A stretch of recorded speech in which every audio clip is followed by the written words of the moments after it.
አሁን ላይ በጣም ብዙ ሰዎች የፌስቡክ አድ እና የኢንስታግራም አድቫንቴጅ ገብቷቸው ቡስት እናደርጋለን ካምፔን እንሰራለን የሚሉ ሰዎች በዝተዋል። በጣም አሪፍ ነው ባይዚ። ምክንያቱም ፌስቡክ በጣም ብዙ የሆኑ ፊቸሮችን ነው ይዞልን የመጣው ስፔሻሊ ለቢዝነስ ኦነርስ። ነገር ግን የሚሰሩ አዶች ብዙ ጊዜ ሰክሰስፉል አይሆንም። ለምንድን ነው ቢባል እነኝን አሁን ሼር ማድረጋቸው ሶስቱም ፖይንቶች ሚስ ስለሚያደርጉ፣ የመጀመሪያው ሁሌም ፌስቡክ አድ ሲሰራ ጥሩ የሆነ ቪዲዮ ወይም ደግሞ ግራፊክስ መጠቀማቸው መርሳት የለባቸው።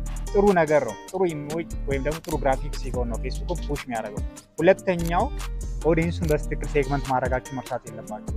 ምክንያቱም ፌስቡክ እናንተ ታርጌት አድርጋችሁ እዚህ ሰው ላይ እዚህ አካባቢ ላሉ ሰዎች፣ ኤጃቸው ከዚህ እስከዚህ ለሆኑ ሰዎች፣ ጾታቸው ሴት ለሆኑ ሰዎች ብላችሁ ታርጌት አድርጋችሁ ሲሰጡ ነው ትክክለኛ ኦዲየንስ ሊያደርስላችሁ። ስለዚህ ኦዲየንሳችሁን ታርጌት ማድረግ አትርሱ።